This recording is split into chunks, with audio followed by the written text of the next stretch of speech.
welcome back to the channel. John here with Start Building Your Dreams, the channel that's all about tractors, tools, and trucks. So it is the day before Thanksgiving and Black Friday shopping is already going on, and I wanted to give you my personal tips. So I've gotten a lot of tools in the past, and last year I had a major haul. If you want to go check out that video, I'll put a link down below. But if you would, smash that like button, smash that subscribe button, and keep coming back for more. So what I want to do today is give you my top tips for Black Friday shopping. Tip number one, set a budget. Okay, you're probably going to exceed your budget. Tip two, make sure your credit cards and your debit cards are working. There's a lot of fraudulent charges that come up, so closely monitor your PIN, cover your PIN when you're checking out. And then also, three, make a plan, okay? Know what your budget is, make a plan. Strategize where you're gonna go. Who's got the best door busters? Who's got the best tool deals? And you'll find out. Once you get to the store, if you do some digging, you can really find some stuff. So my next tip is, once you get to the store, you don't have to show up as soon as the doors open, okay?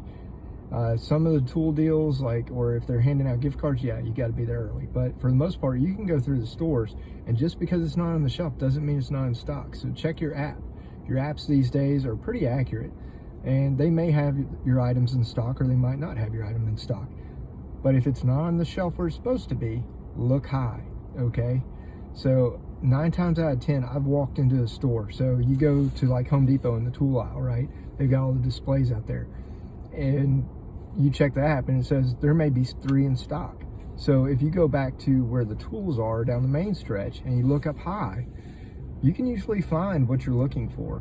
That applies to the battery pack combo deals, the end idle deals, and some of those one-off tools that you really want for Black Friday, or say it's a TV. So the next thing is, if you're in the mad dash for how they used to do Black Friday, the way I've always gotten a deal on the doorbuster is other folks get to the front and their card locks up on them, or they just realize that they busted their budget and they push the cart to the side. So if you look at the front corner of the store, sometimes those big doorbuster items are right there. I'm still doing the 1,200 subscriber on YouTube giveaway, so I will be giving away a DeWalt tool set, and they've gone up. So some of the deals I got last year, you're not going to see this year. Drill driver combos for the base entries, you can get a good combo for $199, and I'll put some of those up here as well. Milwaukee's got their ratchet. DeWalt, there's rumors that they're coming out with a ratchet, but it's going to run off of the big bulky DeWalt battery packs. They're not going to the slim pack. So I did some Black Friday shopping, and I'm not going to mention what it is, but this DeWalt fan, I finally pulled the trigger on something I've been wanting for a while. So with that being said, I hope everybody has a wonderful Thanksgiving. Hope you enjoyed this video. If you would, smash that like button, smash that subscribe button, and join us on this ride. Once again, you guys get to come along for the ride, watch me build my dreams. But the true purpose of this channel is motivate, inspire, and help you guys get out there and make informed decisions and build your dreams.